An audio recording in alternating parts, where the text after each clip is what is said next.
الشيطان الرجيم بسم الله الرحمن الرحيم إن الله وملائكته يصلون على النبي يا أيها الذين آمنوا صلوا عليه وسلموا تسليما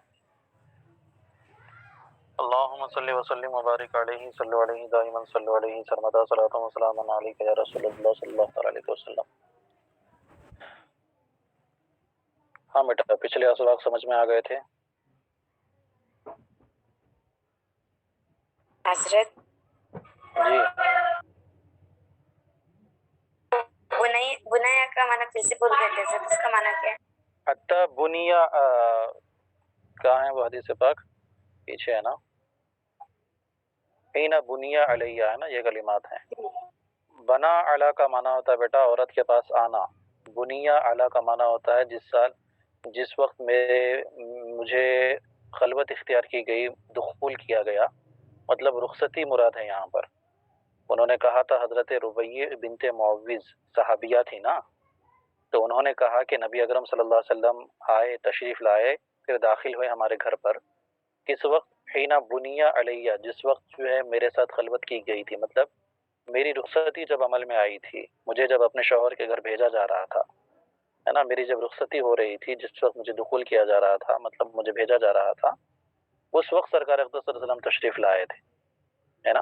جیسے آج کے زمانے میں نکاح کی دعوتیں ہوتی ہیں، آج کے زمانے میں عمومی طور پر نکاح ہوتا ہے، نکاح کے بعد فوراً رخصتی ہو جاتی ہے، بدائی ہو جاتی ہے، جبکہ پہلے عمومی طور پر کیا ہوتا تھا، نکاح پہلے ہو جاتا تھا، پھر اس کے چند مہینوں کے بعد میں رخصتی عمل میں آتی تھی۔ آج بھی کچھ جگہوں پر ایسے ہوتا ہے نا۔ تو یہاں پر مراد کیا ہے؟ جس وقت میری رخصتی ہو رہی تھی، اس وقت سرکار اقدس صلی اللہ علیہ وسلم تشریف لائے تھے، ٹھیک ہے؟ سمجھ میں آئی بات؟ جی حضرت۔ جی، اور کوئی بات؟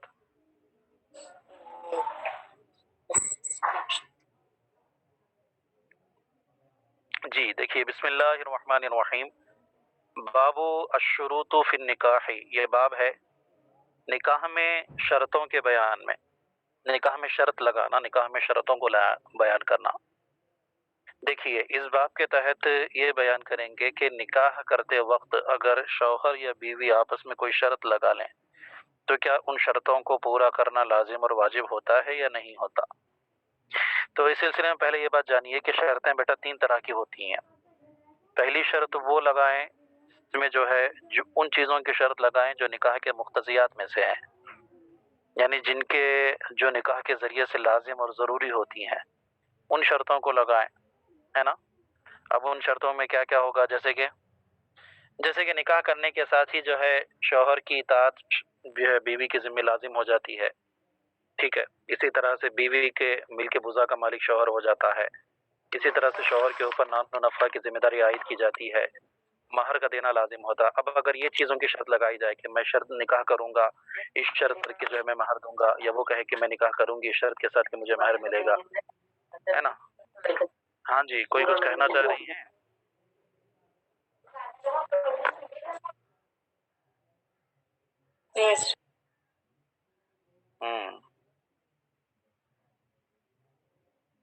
جی، تو اس طرح کی شرطیں اگر لگائی جائیں گی تو ان کا لگانا نہ لگانا بالکل مطلب جو ہے کوئی خاص اس سے فائدہ نہیں ہوگا۔ وہ شرطیں پہلے لگائیں یا نہ لگائیں، بہر صورت وہ چیزیں واجب ہو کر کے ہی رہیں گی، ہے نا۔ دوسری قسم کی شرطیں وہ ہوتی ہیں جو مقتضی نکاح کے بالکل برخلاف ہوں۔ سمجھ میری بات؟ اب اس کی شرطیں مثال کے طور پر کیا ہوگا؟ جیسے کہ شوہر بیوی جو ہے یہ شرط لگا دے کہ میں نکاح کروں گی لیکن میں تمہارے گھر آؤں گی نہیں، اپنے ہی گھر پر رہوں گی میں، ہے نا، تم سے ملاقات ہی نہیں کروں گی، ملوں گی ہی نہیں، تو یہ شرط بیکار ہے، مقتضی نکاح کے خلاف۔ تو ایسی شرطیں اگر لگائی جائیں گی تو بالاتفاق وہ شرطیں کالعدم قرار دی جائیں گی، ان شرطوں کا اعتبار نہیں کیا جائے گا، ٹھیک ہے۔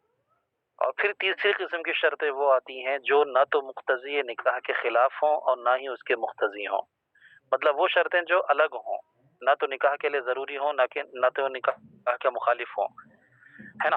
تو ایسی جو شرطیں ہوتی ہیں، مثال کے طور پر جیسے کہ گھر داماد ہونے کی شرط لگا لینا کہ جو ہے ہم اپنی بچی کا نکاح آپ سے کرائیں گے، شرط یہ ہے کہ آپ ہمارے گھر پر رہیں گے، سمجھ میری بات؟ تو اس طرح کی جو شرطیں ہوتی ہیں، ان شرطوں کا پورا کرنا دیانتاً تو واجب ہوتا ہے اگر وہ شریعت کے خلاف نہیں ہے تو، اور قضان واجب نہیں ہوگا، ہے نا۔ قضان واجب نہ ہونے کا مطلب یہ ہے کہ اگر وہ شرط پورا نہیں کرتا ہے تو گناہ گار ہوگا، قاضی کے دربار میں مقدمہ دائر نہیں کیا جا سکتا اور قاضی اس سلسلے میں کوئی فیصلہ نہیں کرے گا۔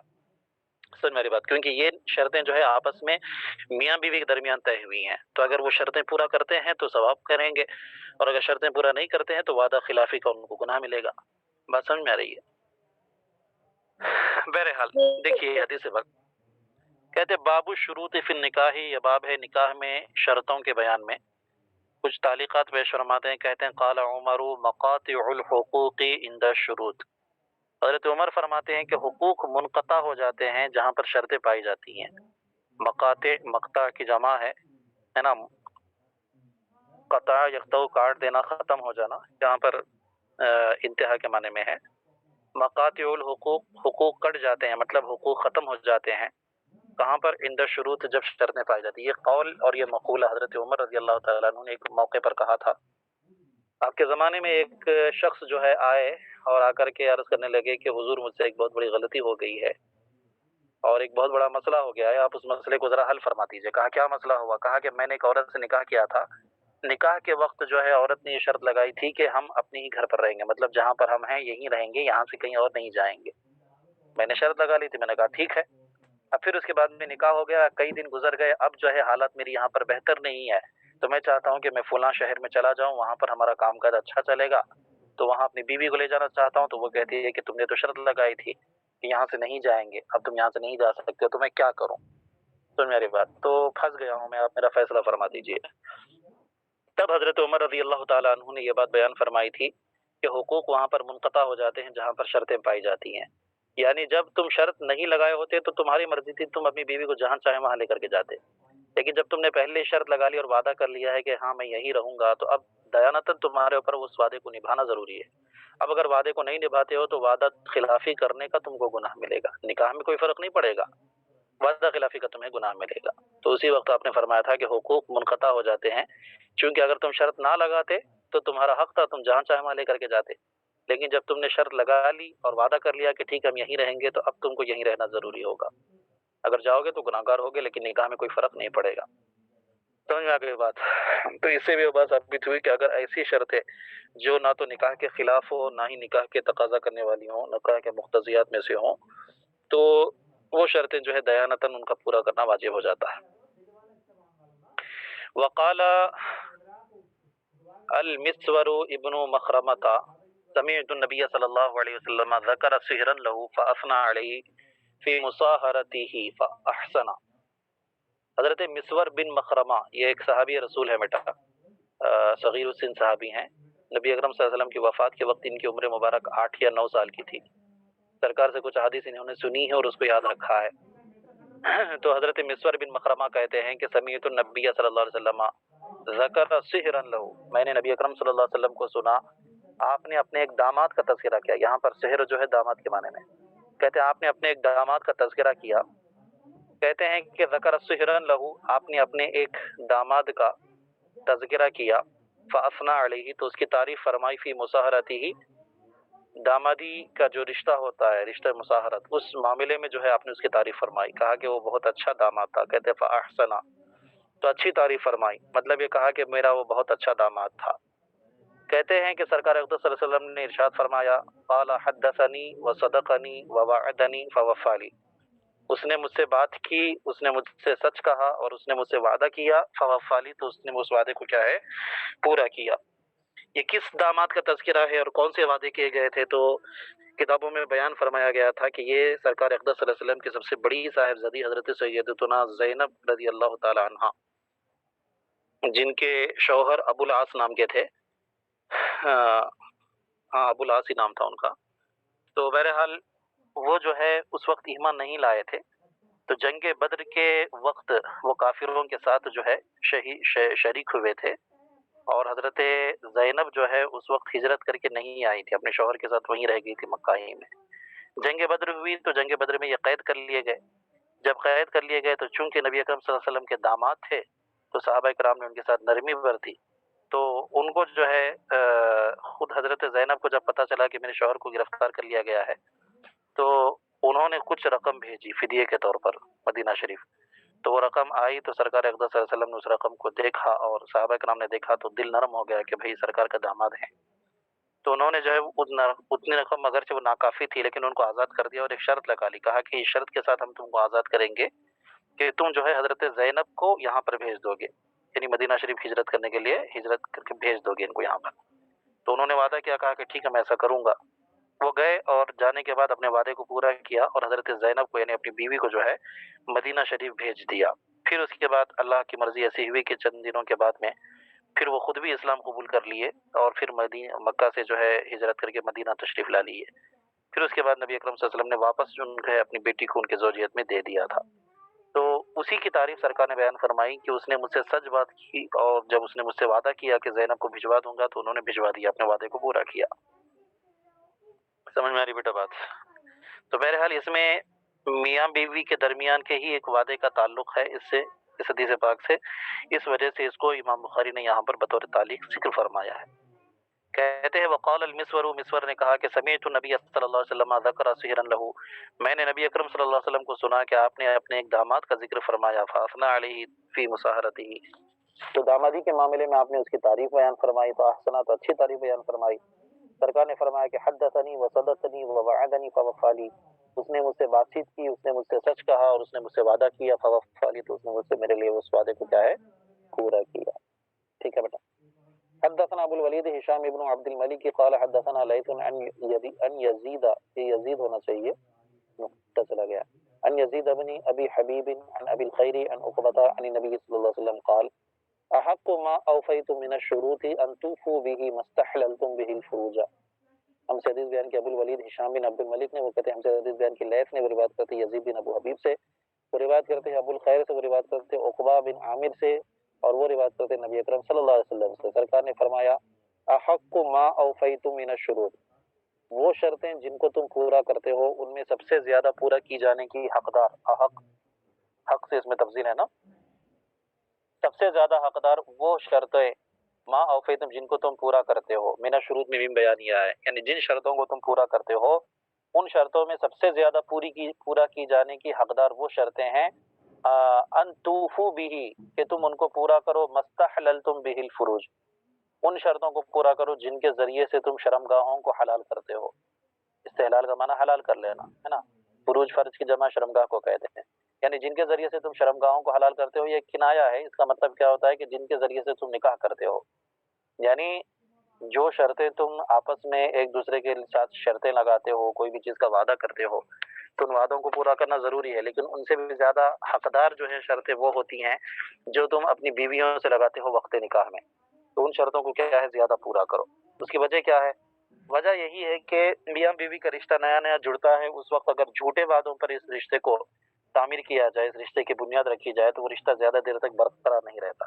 تو لہٰذا اس وقت ضرورت ہوتی ہے کہ ان باتوں کو پورا کرو تاکہ دو خاندان آپس میں مستحکم ہو سکے، میاں بیوی آپس میں مستحکم ہو سکے. کہیں ایسا نہ ہو کہ انہی شرطوں کو پورا نہ کرنے کی وجہ سے جو ہے جدائیگی پڑ جائے، کھٹاس آ جائے رشتوں کے درمیان. سمجھ میں آ گئی بات؟ تو کہتے ہیں کہ وہ شرطیں جن کو تم پورا کرتے ہو ان میں زیادہ حقدار پورا کی جانے کی وہ شروط ہیں جن کے ذریعے سے تم شرمگاہوں کو حلال کرتے ہو، یعنی نکاح کی شرطوں کو کیا ہے، زیادہ پورا کرو. سمجھ میں آگے بیٹا بات؟ تو اب اسی کا ایک جوڑی دار باب باندھ دیے. اب یہ باب تھا نکاح میں شرط رکھنے کے بیان میں اور شرطوں کو پورا کرنے کے بیان میں، ہے نا. اب بیان کرتے ہیں باب الشروط التي لا تحل فی النکاح. یہ باب ہے ان شرطوں کے بیان میں جن کا پورا کرنا جو ہے حلال نہیں ہے، یعنی جو شرطیں جو ہے نکاح میں کل عدم قرار دی جائیں گی، ایسی شرطیں جو مقتضی نکاح کے خلاف ہوں ان شرطوں کو پورا نہیں کیا جائے گا، نہ ہی ان شرطوں کو پورا کرنا واجب ہوگا. اور اگر وہ شرطیں لگا بھی لیتے ہیں کوئی تو وہ شرطیں جو ہے بیکار ہو جائیں گی. تو کہتے ہیں باب الشروط التي لا تحل فی النکاح، یہ باب ہے ان شرطوں کے بیان میں جو نکاح میں حلال نہیں ہوتے، یعنی نکاح میں جن شرطوں کا جو شرطیں جائز نہیں ہوتے. کہتے وقال ابن مسعود لا تشترط المرأة طلاق اختها، اور حضرت عبداللہ ابن مسعود نے فرمایا عورت جو ہے اپنی بہن کی طلاق کی شرط نہ لگا لے. بہن سے مراد اسلامی بہن ہے. کہتے عورت جو ہے اپنی بہن کی طلاق کی شرط نہ لگا لے. مطلب یہ ہے کہ اگر کوئی عورت کسی مرد سے نکاح کرنا چاہتی ہے اور وہ مرد پہلے ہی سے کسی سے نکاح کیے ہوئے ہے، تو عورت کو یہ حق نہیں بنتا کہ وہ یہ شرط لگا لے کہ تم اگر اس کو طلاق دو گے، اس کو چھوڑ دو گے تو میں تم سے نکاح کروں گی. نہیں، بلکہ مرد کو اللہ تبارک و تعالیٰ نے اختیار عطا فرمایا ہے کہ اگر اس کے اندر طاقت اور قوت ہے، قدرت ہے، پالنے کی طاقت رکھتا ہے، حقوق پورے کرنے کی طاقت رکھتا ہے، تو 4 عورتوں سے وہ نکاح کر سکتا ہے، 2 سے کر سکتا ہے، 3 سے کر سکتا ہے، 4 سے کر سکتا ہے. تو لہذا یہ نکاح میں یہ شرط لگانا کہ اگر تم اس کو چھوڑ دو گے، اس کو طلاق دے دو گے تو میں تم سے نکاح کروں گی ورنہ نہیں کروں گی، یہ شرط جو ہے مقتضی نکاح کے خلاف. یا پھر نکاح کرتے وقت یہ شرط لگا لینا کہ جو ہے تم میرے علاوہ اور کسی اور سے نکاح نہیں کرو گے، یہ سب کیا ہے؟ بیکار کی شرط ہے. اس کو ماننا، نہ ہی اس پر عمل کرنا واجب اور نہ ہی ان شرطوں کا لگانا صحیح ہے. بہرحال حضرت عبداللہ ابن مسعود فرماتے ہیں کہ عورت جو ہے اپنی بہن کی طلاق کو شرط نہ لگائے، اپنے بہن کے طلاق دینے کی شرط نہ لگائے. مطلب بہن سے مراد اسلامی بہن. ٹھیک ہے.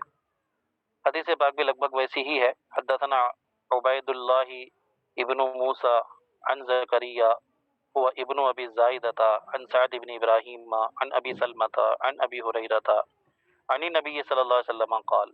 ہم سے حدیث بیان کی عبید اللہ بن موسیٰ نے، وہ روایت کرتے ہیں زکریہ سے جو کہ ابن ابو زائدہ ہیں، وہ روایت کرتے ہیں سعد بن ابراہیم سے، وہ روایت کرتے ہیں ابو سلمہ سے، اور وہ روایت کرتے ہیں حضرت ابو ہریرہ سے، اور وہ نبی اکرم صلی اللہ علیہ وسلم سے. سرکار نے فرمایا کہ لا یحل لامرأۃ تسأل طلاق اختها، عورت کے لیے یہ بات حلال نہیں ہے کہ وہ اپنی بہن کی طلاق کا سوال کرے، یعنی اپنے سوکن کو، اپنے شوہر سے اپنے سوکن کو طلاق دینے کی بات کرے اور کہے کہ جو ہے میری سوکن کو طلاق دے دو، اس کو الگ کر دو، اس کو دور کر دو، ہے نا. لتستفرغ صحفتها، کہتے ہیں تاکہ وہ اس کا برتن بھی اپنے لیے فارغ کر لے. استفراغ کا معنی اپنے لیے خالی کر لینا، اپنے لیے فارغ کر لینا. اور صحفتن کہتے ہیں بیٹا بڑے سے برتن کو، جیسے آپ لوگ مدرسے میں کھانا کھاتے تھے نا، ایک برتن میں 4 5 لوگ، بڑے سی تھالا ہوتا تھا نا، اس طرح کے بڑے برتن کو صحفتن کہتے ہیں. سرکار فرماتے ہیں کہ کسی بھی عورت کے لیے یہ حلال نہیں ہے کہ وہ اپنی بہن کی طلاق کا سوال کرے اپنے شوہر سے تاکہ وہ اس کے برتن کو بھی اپنے لیے فارغ کر لے، ہے نا.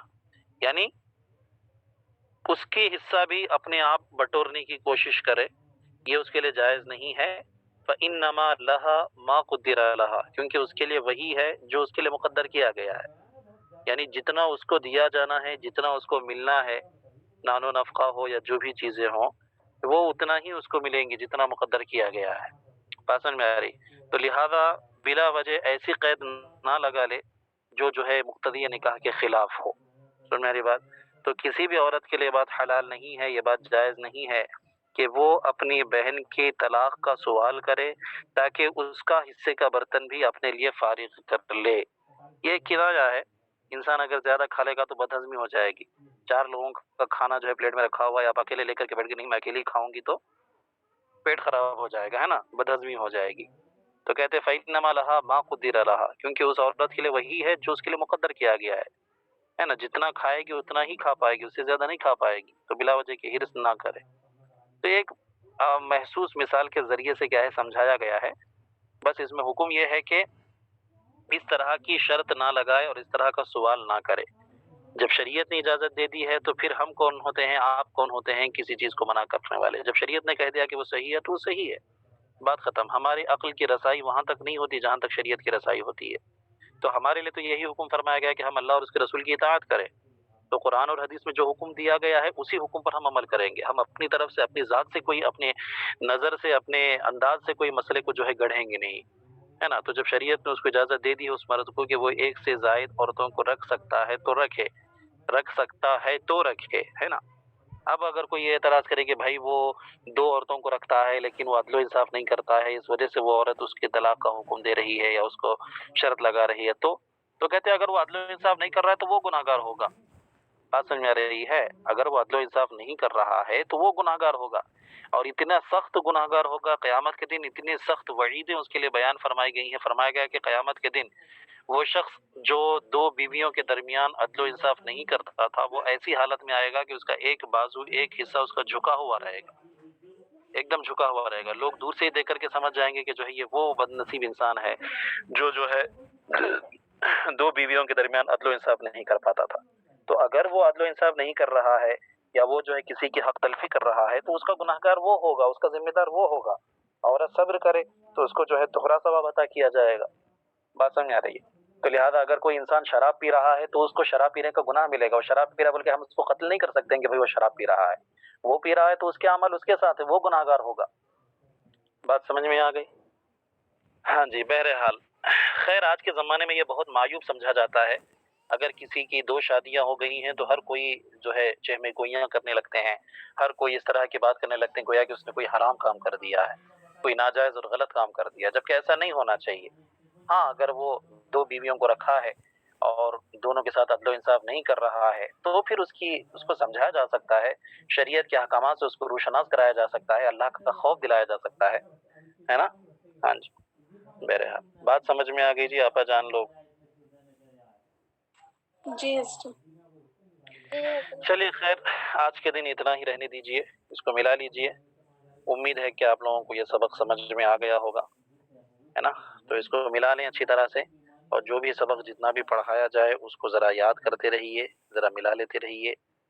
وقت بہت تیزی کے ساتھ گزرتا چلا جا رہا ہے. اب دیکھ رہے ہیں اب جمادی الاولیٰ بھی ختم ہوتے آ گیا، ابھی جمادی الاخری ایک بچا ہے. رجب کا مہینہ تو کیسے گزرے گا پتہ ہی نہیں چلے گا، ہے نا. تو لے دے کر کے پھر آپ کے سالانہ امتحان کا وقت آ جائے گا. لہٰذا اپنے امتحان کی تیاری کریں، اپنی پڑھائی کی تیاری کریں، ذرا ملا لیتے رہیں، اچھی طرح سے پڑھائی کرتے رہیں.